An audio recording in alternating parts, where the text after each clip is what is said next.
안녕하세요 여러분, 한정훈 목사입니다. 한 주간도 평안히 잘 지내셨습니까?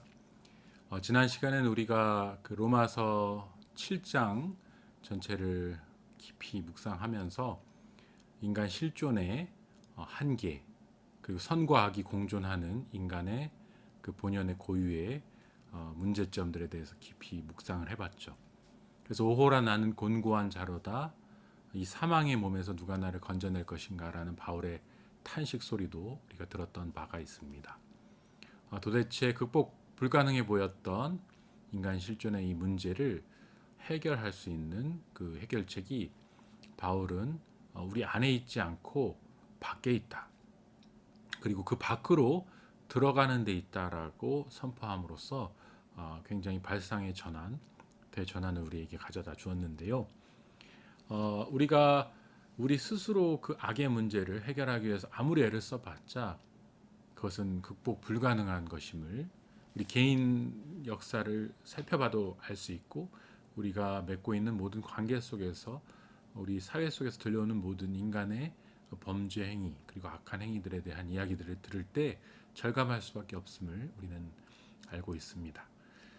이 모든 문제를 해결하기 위해서 수많은 휴머니스트들이 해결책들을 제시해 왔지만 그것은 굉장히 불완전하고 미봉적인 것이었음을 우리는 또한 알고 있습니다. 우리가 이 문제를 기독교만큼 그리고 그리스도인만큼 깊이 천착하는 집단은 없다고 생각해요. 왜냐하면 우리는 인간 영혼을 굉장히 긍휼히 여기는 존재잖아요.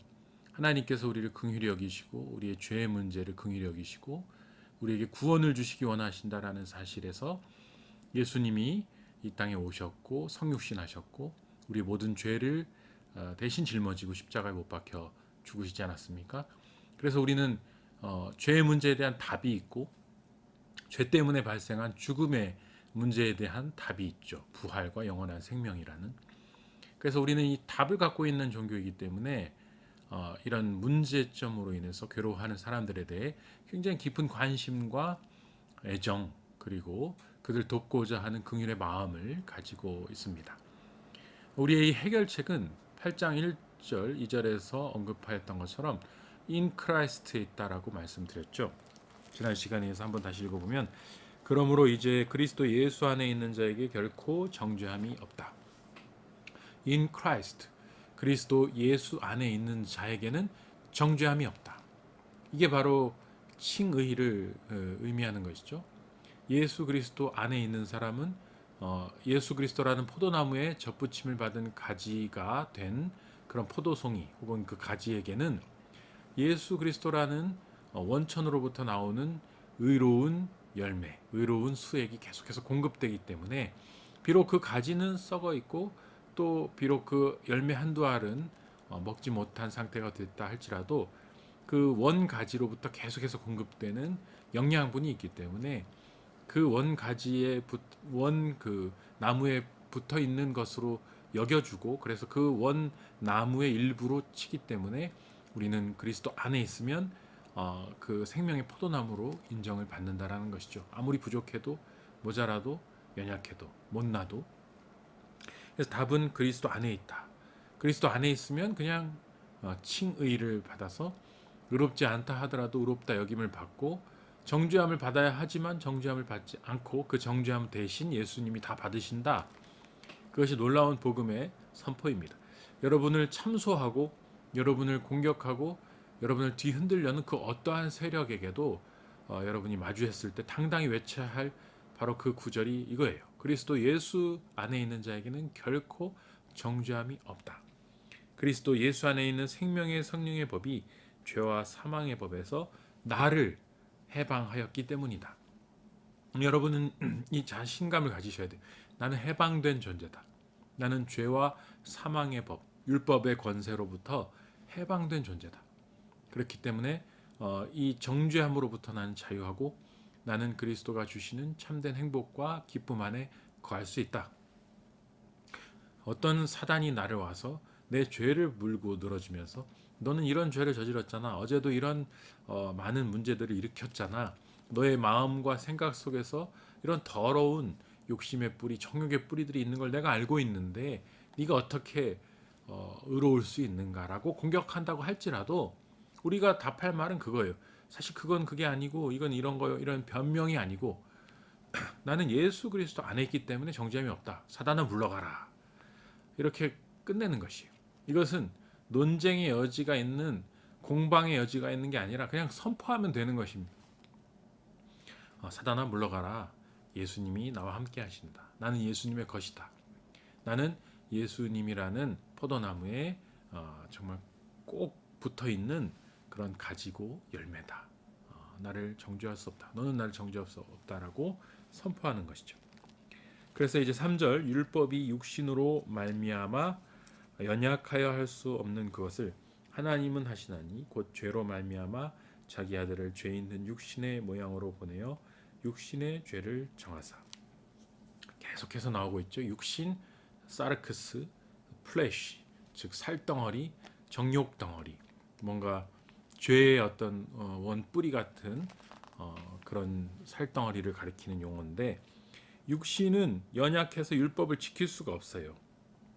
그런데 그 율법을 어떻게 지키도록 하나님이 하셨냐면 죄로 말미암아 자기 아들을 죄 있는 육신의 모양으로 보내서. 하나님은 죄가 없으시죠? 육신이 플래시로 정욕 덩어리의 플래시로 계시지 않아요. 그런데 그 아들이 누굽니까? 예수님은 삼위일체 이격이시기 때문에 하나님 자신이십니다. 말씀이 육신이 되어 우리 가운데 거하심에 그 말씀이 바로 예수 그리스도시고 하나님 자신이시죠. 그 말씀이 육신이 됐다. 로고스가 사르크스가 됐다. 왜? 우리 인간이 갖고 있는 이 형태가 죄로 가득한 육신의 형태이기 때문에 인간이 되신다라는 것은 인간의 그런 죄의 현실로 들어온다라는 것을 의미합니다. 우리가 진정한 누구를 사랑한다면 그 사람의 현실 속으로 그 사람의 상황 속으로 들어갈 수 있을 때 그 사람을 진정으로 이해할 수 있고 사랑할 수가 있죠. 진정한 사랑은 그렇다고 얘기하죠. 가서 우산을 씌워주는 것이 아니라 같이 비를 맞아주는 것이다. 뭐 우산 씌워주는 것도 괜찮긴 한데 어쨌든 그 경구의 의미는 그 비를 맞고 걸어가는 젖어있는 춥고 떨리고 하지만 너무나 비참하고 슬픈 가운데서 비를 맞고 걸어가는 그 친구에게 같이 가서 내 옷을 버려주면서 비를 맞아주고 동행해 주는 것. 자, 그 눈물을 함께 울어주는 것, 그 기쁨에 함께 기뻐해 주는 것. 그게 바로 친구고, 그게 바로 동료고, 그게 그리스도교가 말하는 지체, 성도, 그리고 교회의 한 몸된 지체로서의 우리 성도거든요. 자, 그러니까 예수님이 우리에게 진정한 사랑의 표시로 오신 가장 결정적인 증거는 죄 있는 육신의 모양으로 오셨다는 것이에요. 한계가 있고 또 죄가 있는 죽음의 연약함 가운데 노출되어 있는 육신을 입고 오셨다. 그 모든 하늘 보좌를 버리고 그 모든 하늘의 영광을 버리고 고통당할 필요도 없는 그 하늘의 모든 자격을 버리고 아기로 오셔서 말구에 오셔서 정말 천한 사람들과 어울려서 살고 또 저 변두리 로마 제국이라는 당대 중심이 지배하던 그 한 복판으로 로마의 제국의 수도인 로마에서 오시지 않고 저 변두리에 있는 팔레스틴 정말 베들레헴 말구유에 나셨다라는 것이죠. 이게 얼마나 놀라운 하나님의 섭리이고 이거보다 더 놀라운 예수님의 사랑의 증거는 없다라고 저는 이렇게 봅니다. 성육신이 수많은 예수님의 사랑의 증표들이 있지만 저는 개인적으로 성육신을 가장 예수님의 우리를 향한 사랑의 증표라고 생각해요. 십자가도 십자가지만 아기로 오신 이 육신의 몸을 입고 오셨다는 것 자체가 우리를 그토록 사랑하기 때문에 오셨다라는 거예요. 정말 우리 조선에 선교사님들이 많이 오셔서 그들의 자녀들도 이 땅에 묻고 아내도 묻고 자기도 묻히면서 그렇게 조선의 수많은 사람들을 위해서 헌신했잖아요. 저는 그걸 볼 때마다 양화진 무덤 가서 보고 그 묘비들을 읽고 또 그 유래에 대해서 들을 때마다 너무 놀라워요. 어떻게 이들은 자기와 피부색도 다르고 수준도 다르고 그리고 문화도 완전히 다른 우리에게 이렇게 와서 자신의 모든 인생을 바칠 수 있었을까? 정말 그 사랑은 어떤 사랑일까? 놀라울 때가 많아. 근데 어쨌든 그들이 우리에게 와서 한국인이 되려고 했던 거죠. 조선 사람이 조선어를 배우고, 그게 그러니까 사랑의 가장 큰 표현이라는 것이죠. 내가 아프리카에 간다. 그럼 아프리카 사람들과 같이 먹고 자고 어울리고, 또 그들의 음식과 문화에 또 젖어들고, 그들과 같이 생각하고 말하고, 정말 친구가 되는 거죠. 이태석 신부님 같은 분 수단에 뭐 그런 것처럼 제 이 육신을 입고 왔다는 게 그런 뜻이에요. 얼마나 어마어마한 얘기인지 몰라요. 그리고 육신을 따르지 않고 4절 영을 따라 행하는 우리에게 율법의 요구가 이루어지게 하려 하심이라. 자, 육신을 따르지 않고 영을 따라 행한다는 게 뭡니까? 바로 아까 말했잖아요. 1, 2절에 나오는 성령의 충만함으로 그 육신의 정욕을 이겨서 성령을 따라서 살려고 노력하는 사람들, 바로 우리 그리스도인들, 제자된 우리들을 말하는 것이죠. 자, 그들에게는 율법의 요구가 이루어지게 하려 함이라. 성령 충만한 삶을 살게 되면 자동으로 율법의 요구를 지키게 된다니까요. 그 내 힘으로 지키는 게 아니라 in Christ, in Spirit, in Holy Spirit, 성령의 힘으로 그것을 감당해낸다. 내 모든 분열과 내 모든 부조리들이 해결돼서 통합된다. 성령 안에서 통합되고 예수 안에서 통합되어서 지킬 수 없는 그것을 내 힘이 아닌 하나님의 도우심으로 지킬 수 있게 되는 것. 그거를 4절이 말하고 있습니다. 5절 육신을 따르는 자는 육신의 일을, 영을 따르는 자는 영의 일을 생각하느니. 마찬가지죠. 육신의 정욕에 빠진 사람들은 계속해서 그 정욕에 관련된 일들, 세상의 어떤 성공에 관련된 일들을 추구합니다만, 영을 따르는 사람들, 성령을 따르는 사람들, 성령의 기뻐하시는 일들을 생각해요. 그래서 성령 충만한 사람들은 정말 영적인 것들을 기뻐하게 됩니다. 말씀을 나누고 기도하고 또 성경의 말씀을 깊이 연구해서 그걸 깨닫는 게 너무 즐거운 거예요. 그래서 막 모임에서도 세속적인 얘기들로 막 이렇게 즐거워하는 게 아니라 정말 하나님의 말씀을 가지고 기뻐하고 그것을 같이 토론하는 것을 즐거워. 그런 일들이 잘 저는 찾아보기 힘들 거라 생각했는데 그런 분들이 있더라고요. 그래서 좀 우리가 그걸 보면서 바뀌어야 돼요. 우리가 정말 영의 일들, 성령의 일들을 기뻐하고 성령의 어떤 충만함을 사모하는 그런 움직임들이 일어나야 돼. 그래야 교회가 살아나고 그래야 지구와 구역이 살아날 수가 있거든요. 우리가 지금 이 시대 교회의 가장 큰 위기는 영적인 것들을 우리 관심이 없어졌다는 데 있어요. 그래서 육적인 것을 더 추구하게 됐다. 근데 보면은 그리스도인들도 육을 따르게 될 수 있다는 거예요. 그리스도인들조차도 육신의 일에 관심이 많으면 육신의 일을 쫓아서 살면서 구역 모임이나 뭐 성경 공부 모임에서도 계속 육신적인 것들로 가득 차서 그런 것들에 관심을 쏟게 되고, 영을 따르는 것을 추구하는 사람들이 모이면 영적인 것들을 가지고 기뻐하고 토론하고 기도하고 찬양하고 또 방언하고 예언하고 성령 충만함으로 그렇게 환희에 적게 된다라는 것이죠. 자, 그래서 6절 육신의 생각은 사망이요 영의 생각은 생명과 평안이다. 육신은 결국 사망으로 갑니다. 왜냐하면 아무리 보암직도 하고 먹음직도 하고 아주 풍요로워 보이는 그런 선악과일지라도 그걸 따먹는 순간 사망으로 내쳐지게 되었죠. 그러니까 우리가 이 세상이 주는 수많은 어떤 이로움들 그리고 성공들, 번영들, 그런 것들이 우리에게 굉장히 많은 것들을 줄 것 같지만 결국은 사망으로 가는 길임을, 그러니까 하나님의 도우심이 없이 그것들을 취하게 되고 성령의 어떤 충만함이 없이 내가 그런 것들을 다루게 된다면 그것은 나를 해하는 칼날이 되어서 부메랑이 되어서 나를 죽일 수도 있다는 것을 깨닫게 되어야 합니다. 영의 생각은 반면에 생명과 평안이다. 그러니까 성령의 충만함을 할수록 어떻게 되냐면 우리의 생명력이 더욱더 살아나요. 육신도 살아나지만 영이 살아납니다. 그래서 영적인 우리 영혼이 살아나면 우리의 지친 육신도 회복되고 살아나는 것을 보게 돼요. 그게 참 신기합니다, 여러분. 영혼과 육체가 하나로 연결되어 있다는 것을 저는 보면 볼수록 경험하게 되는 게, 육체가 다운됐을 때 영혼도 다운될 수 있지만 반면에 영혼이 다운됐을 때 육체도 같이 다운될 수 있어요. 그리고 아무리 힘들어도 영혼이 살아나면 이 지친 육신을 끌고 일어날 수가 있다는 것을 보게 돼요. 그걸 세상 사람들은 정신력이라고도 하더라고요. 뭐 너무 지친 상황에서 정신력으로 이거를 이겨낸다. 그러나 우리는 영의 능력으로, 영혼의 힘으로, 성령의 능력으로 우리의 지친 육신을 일깨워서 놀라운 또 기적의 역사를 써나간다.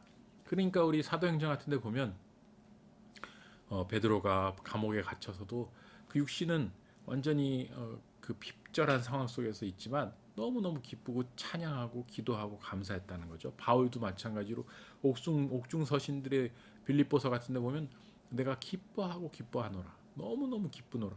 근데 그 감옥에 어두컴컴하고 냄새나고 쥐가 가득한 그런 데서 뭐 기쁠 일이 있겠습니까? 그러나 성령의 충만이 있기 때문에 영을 따르는 자는 생명과 평안, 세상의 어떤 것들이 주어지고 말고에 따라서가 아니라 영을 따르게 되면 생명과 평안이 주어진다. 여러분 이것을 확신하시고 내 지금 삶의 자리에서 성령의 충만함을 구하실 수 있기를 바랍니다. 또한 육신의 생각은 하나님과 원수가 되나니 이는 하나님의 법에 굴복하지 않을 뿐 아니라 할 수도 없다. 자, 육신은 하나님을 기뻐하지를 못하게 한다. 이게 이제 중요한 거예요. 내가 육신의 일들을 아무리 추구해봤자 하나님이 그걸 기뻐하지 않으십니다. 육신이 기뻐하는 어떤 정욕의 일들을 기뻐하는 것은 사단이죠, 사단. 그래서 하나님이 무엇을 기뻐하시느냐?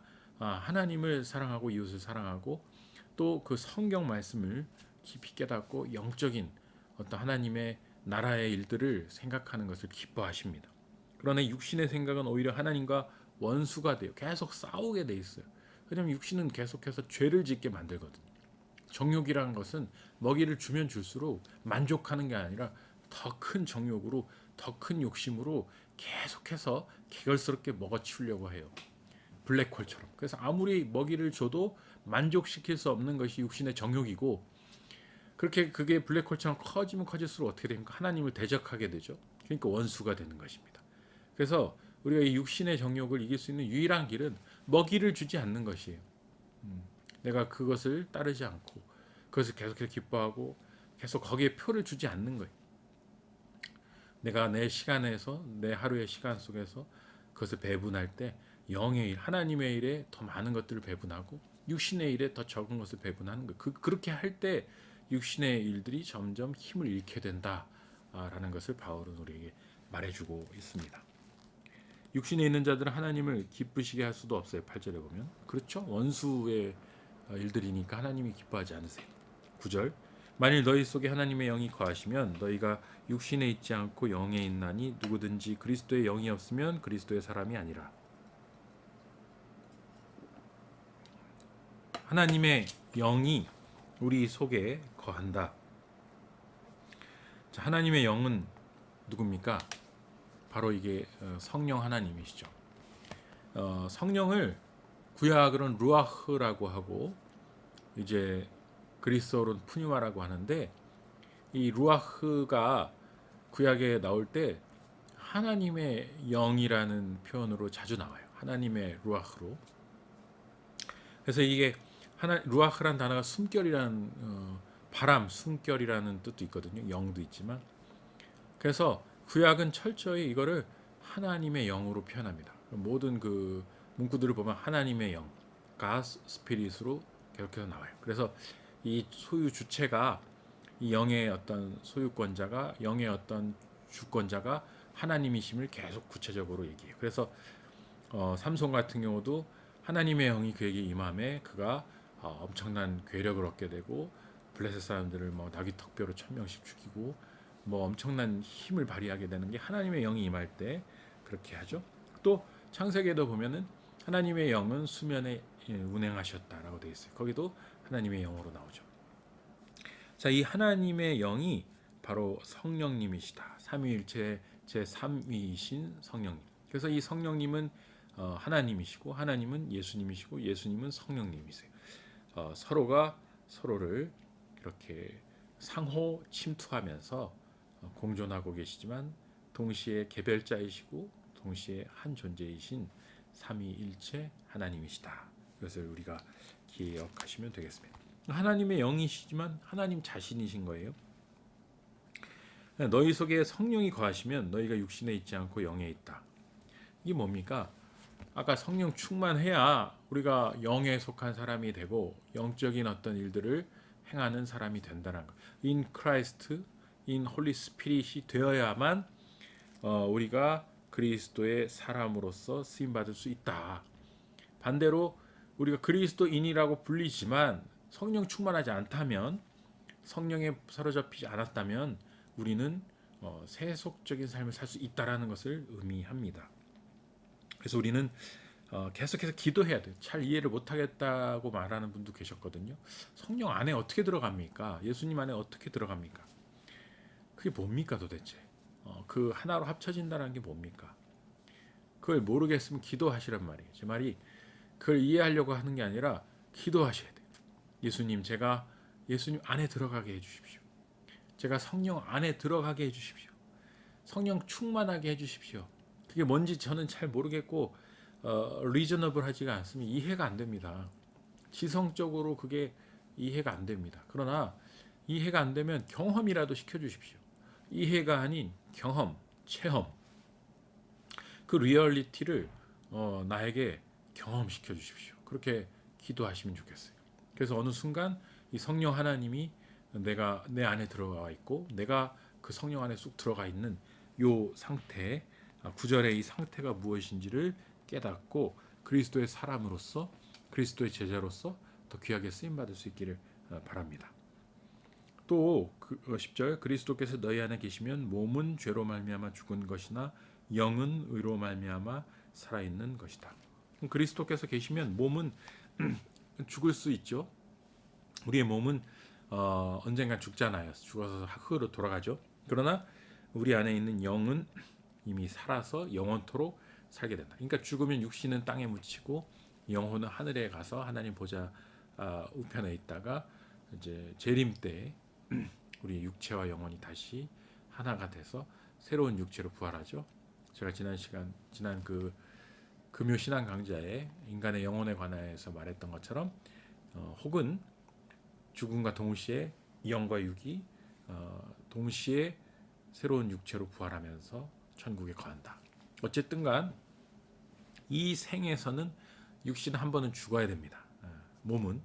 그러나 영은 영원토록 살아있다는 것을 증언하고 있습니다.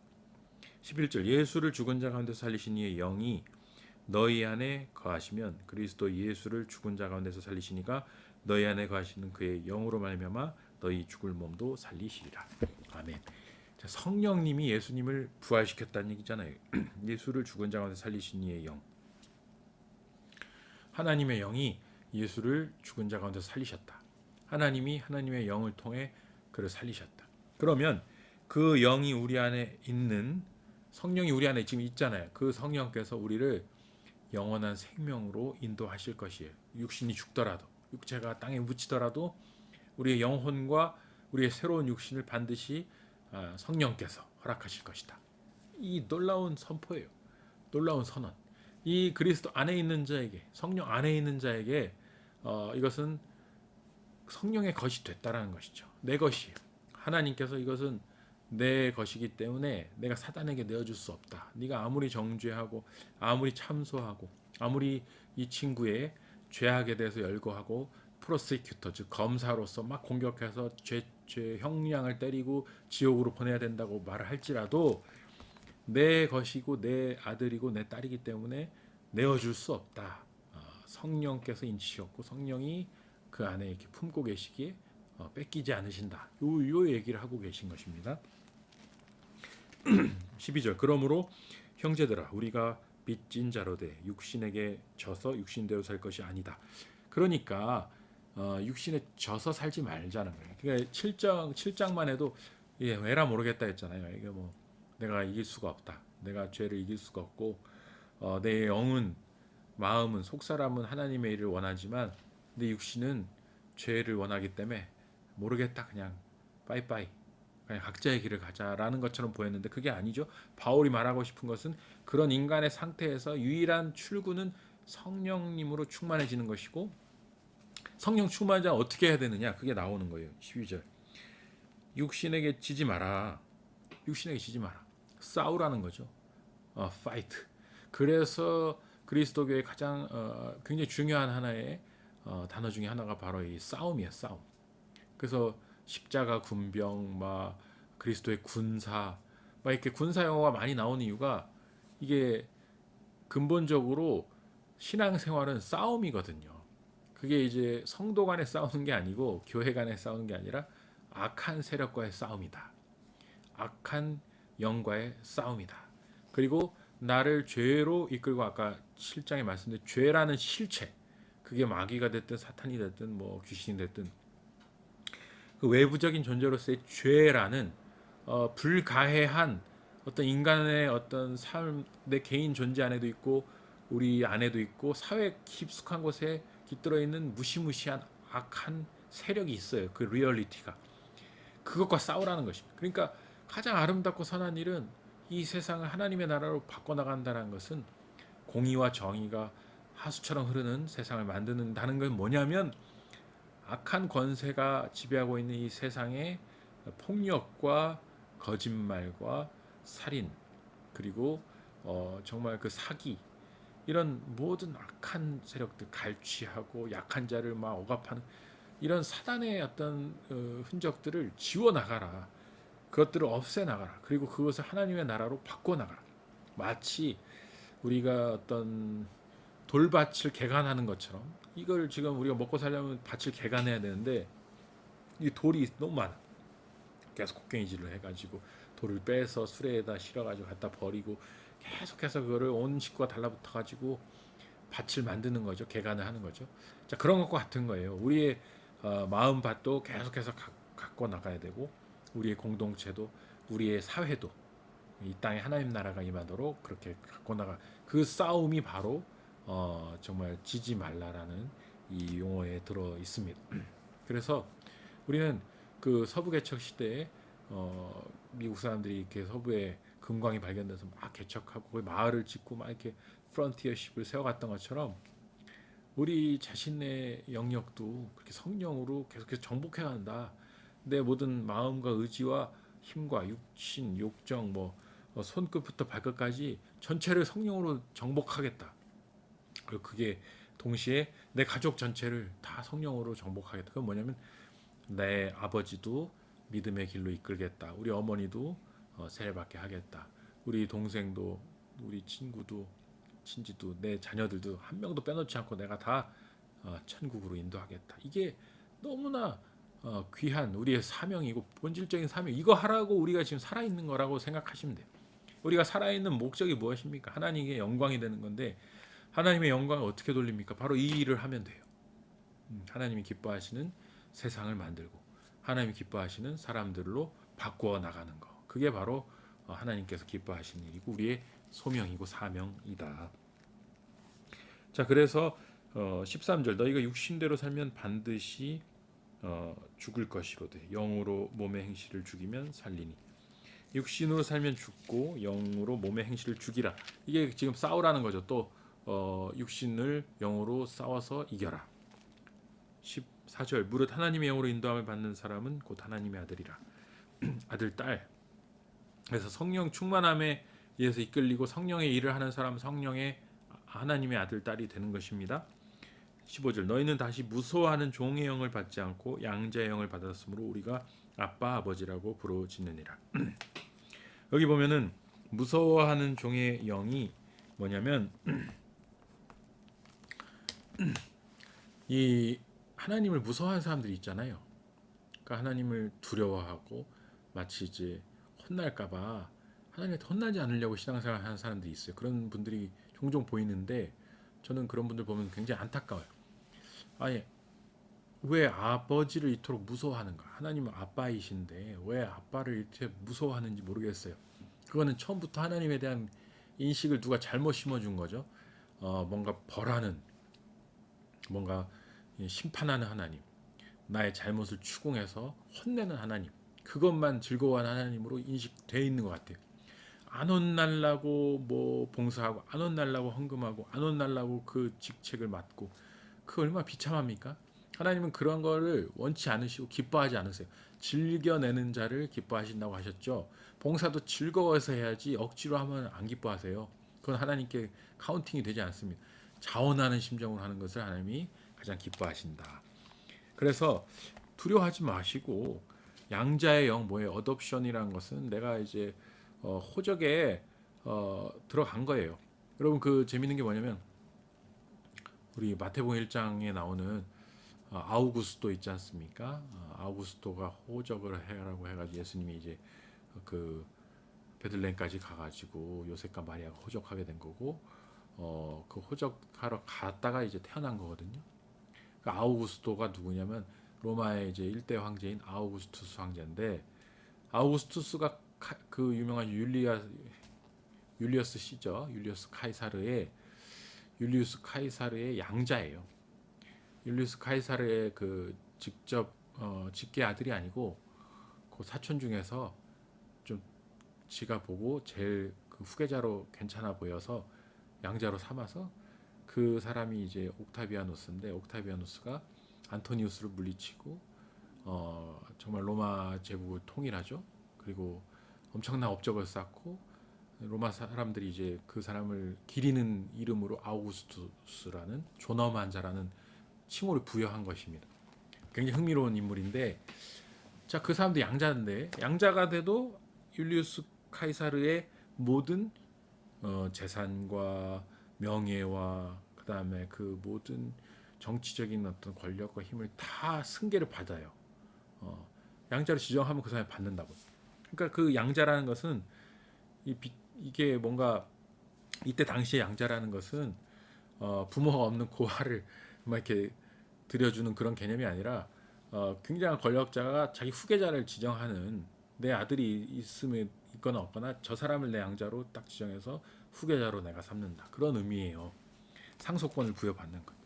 그러니까 우리가 당당해져야 된다는 것이. 그래서 아빠라는 게 이제 재밌는 게 아람어라고 있어요. 그게 그 히브리어의 방언이거든요. 그러니까 우리말로 하면 뭐 서울말이 표준어라면 부산말이 이제 약간 사투리라고 하면 서울말이 히브리어면 부산말이 아람어.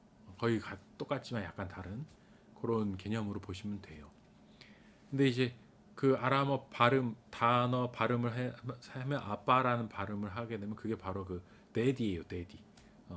father보다도 더 친숙한 애칭인 아빠.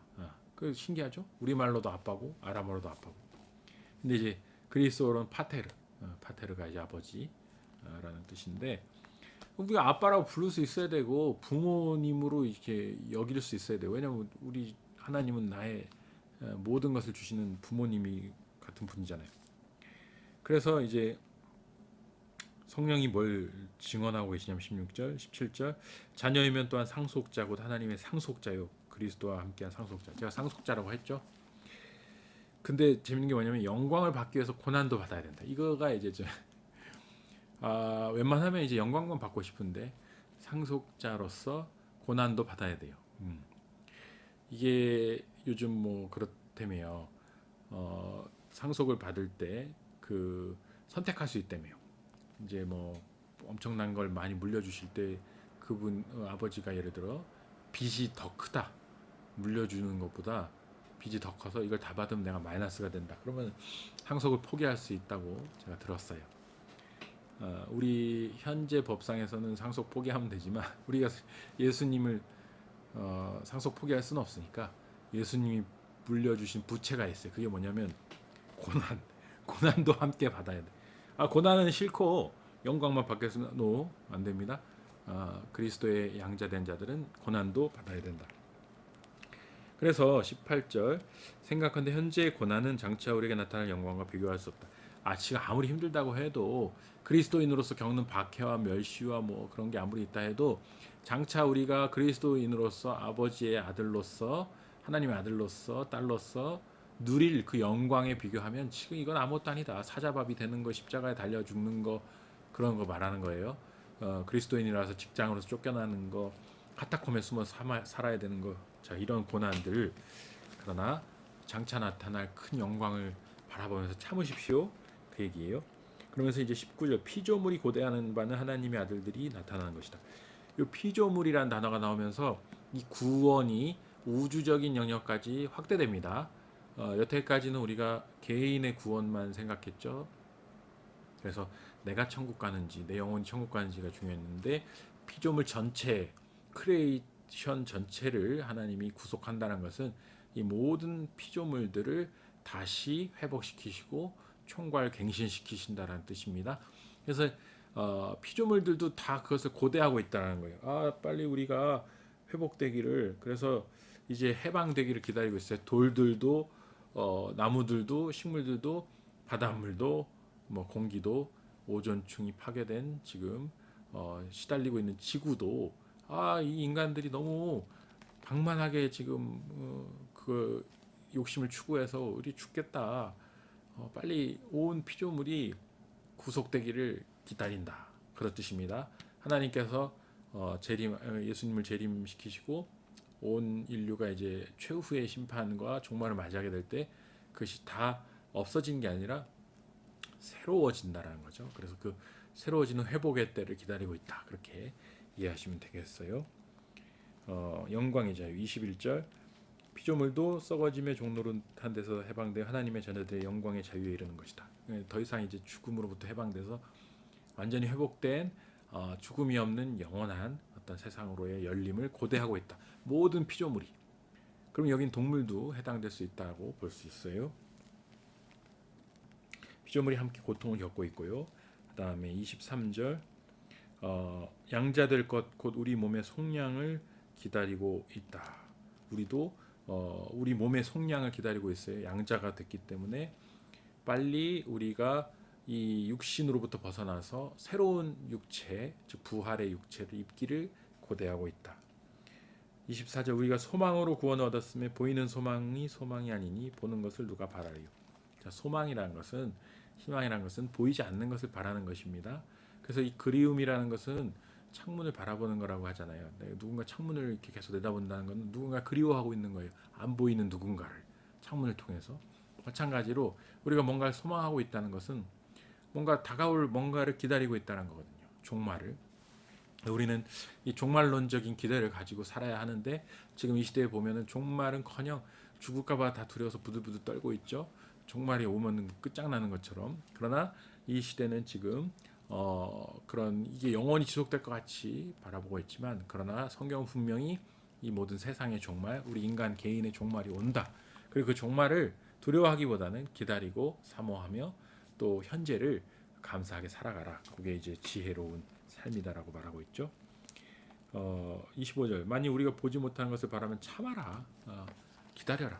2000년 동안 기다렸잖아요. 지금 바울도 100년 가까이 그 AD 100년 때도 요한도 못 보고 죽었고, 바울도 AD 한 60년경에 죽었고, 그리고 수많은 신앙의 선진들이 종말을 기다렸지만 천년 왕국이 AD 1000년에 올 줄 알았는데 또 안 왔고, 2000년에 밀레니엄 세대에 올 줄 알았는데 안 왔는데 이거 오는 건가 마는 건가 막 그러고 있는데 참음으로 기다려라. 2000년 갖고 그러냐 그 얘기예요. 하나님께는 그 길고 짧음이 우리의 생각을 초월하죠. 이와 같이 26절 이게 중요해요. 이와 같이 성령도 우리의 연약함을 도우시나니 우리가 마땅히 기도할 바를 알지 못하나 오직 성령이 말할 수 없는 탄식으로 우리를 위해 친히 간구하신다. 여러분 성령이 앞에 나온 그 성령이 어떤 분이냐? 우리의 연약함을 도우신다. 우리 안에 계시다고 했죠. 그래서 우리의 죄와 부족함과 우리의 슬픔과 눈물을 다 알고 계세요. 그래서 우리 안에서 우리를 돕고 계세요. 그러니까 여러분 혼자라고 생각하면 안 됩니다. 나 왜 혼자일까? 왜 나는 아무도 도와주지 않나? 왜 하나님이 나를 기억하지 아니하시고 이렇게 버려두시는가? 그러시면 안 돼요. 왜냐하면 이미 성령이 우리 안에 계시고 모든 걸 듣고 계시고 우리를 위해서 중보기도를 계속 하고 계셔요. 근데 우리가 모를 뿐이에요. 그래서 성령님께 말을 걸어보시고 성령님의 음성을 들어보시고 성령님의 뜻을 헤아려 보시고 성령님과 대화해 보시면서 성령께서 나를 위해서 말할 수 없는 탄식으로 간구하고 계신 게 뭘까? 이거 언제 알 수 있냐면 방언기도 해보면 알 수 있어요. 방언기도 하면 막 나도 모르는 말들이 막 나오는데 내가 무슨 말인지 몰라요. 근데 말을 엄청나게 빨리 많이 하는데, 그리고 마음은 엄청 뜨거워지고 기쁨이 차오르고 뭔가 천상의 어떤 언어들인 것 같은데 뭔 말인지 몰라요. 그게 바로 이런 요 종류죠. 방언으로 성령께서 내 안에 성령께서 내 영을 통해서 기도하고 계신 것인데 그것이 이제 무슨 말인지 모르지만 성령께서 기도하고 계시다. 말할 수 없는 탄식으로 27절 마음을 살피시는 이가 성령의 생각을 하시나니 이는 성령이 하나님의 뜻대로 성도를 위해 간구하신다. 성령이 하나님의 뜻대로 성도를 위해 간구한다. 우리를 위해 성령이 우리 안에 성령이 간구하고 계시다. 그 간절히 기도하고 계신데 중보하고 계신데 무엇을 위해서? 하나님의 뜻을 위해서 기도하고 계시고 또 마음을 살피시니 우리의 마음을 다 살피시는 이가 성령의 생각도 아시고 성령이 우리 생각을 알고 하나님이 우리 생각을 알아요. 그러니까 여러분 모른다고 생각하지 마시고 혼자라고 생각하지 마세요. 내 모든 필요를 다 알고 계십니다. 하나님이 세밀하게 다 알고 계시고 다 해결하고 계세요. 하나님의 시계가 천천히 가는 것처럼 보일지라도 그것은 완벽합니다. 우리가 아무리 이렇게 빨리 했으면 좋겠고 이렇게 갔으면 좋겠고 한 게 그거 다 우리 생각이지 않습니까? 하나님의 길은 우리의 길보다 높고 넓고 또 놀랍습니다. 그래서 언제나 하나님의 솔루션은 가장 완벽합니다. 이것을 기억하시고 받아들이시고 또 믿고 따라가실 수 있길 바랍니다. 요 30절까지만 할게요. 우리가 알거니와 하나님을 사랑하는 자 곧 그의 뜻대로 부르심을 입은 자들에게는 모든 것이 합력하여 선을 이룬다. 이거 많이 듣는 것이죠. 뭐 실패가 있건 뭐 절망이 있건 뭐 문제가 있건 다 결국은 합력하여 선을 이룬다. 그 요셉의 고백에도 나오죠. 당신들이 나를 팔아서 여기에 넘겨서 뭐 내가 이제 끝나는 것 같았지만 그러나 결국은 하나님께서 이 모든 섭리 가운데 그걸 선으로 바꾸셨다. 그런 뜻이죠. 29절 하나님이 미리 아신 자들을 또한 그 아들의 형상을 본받게 하기 위해 미리 정하셨으니 이는 그로 많은 형제 중에 맏아들이 되게 하려 하심이라. 그렇고요. 30절 또 미리 정하신 그들을 또한 부르시고 부르신 그들을 또한 의롭다 하시고 의롭다 하신 그들을 또한 영화롭게 하셨다. 여기가 중요해요. 부르시고 그러니까 미리 정하셨다. 30절 그게 바로 예정이죠. 예정. 미리 정하셨다. 예정. 그들을 또한 부르셨다. 이게 바로 콜링이죠. 그리고 소명이고 초청이고 또 부르신 그들을 의롭다 하시다. 이게 칭의죠. 칭의. 의롭다 하신 그들을 영화롭게 이제 글로리파이인데 글로리파이. 요게 이제 그 두 개의 개념이 있어요. 하나는 성화, 하나는 영화. 성화라는 개념 단어는 성경에 안 나오거든요. 영화는 나오는데. 근데 조직 신학적으로는 이제 sanctification과 glorification, 즉 성화와 영화를 약간 구분하는데 저는 여기서는 그냥 같이 보면 되겠어요. 뭐냐면 칭의로 끝나는 게 아니고 거룩해지기 위한 싸움을 싸워야 한다. 그게 바로 여기 12절 13절 육신에 져서 육신대로 살지 마라. 영으로 몸의 행실을 죽여라. 이게 바로 영화라고 이해하시면 돼요. 그래서 점점 더 영적으로 변해가는 것, 점점 더 영적으로 성령 충만해지는 것, 점점 더 영에 속한 사람이 되어가는 것. 그래서 영과 육이 하나 되고 영이 육을 완전히 지배해서 육이 철저히 영의 도구로 쓰임 받게 되는 그 상태가 바로 영화의 상태고 이건 우리 모두의 숙제고 평생 내 평생 이루어야 할 하나님 앞에까지 가는 그 순간까지 이루어야 할 숙제다.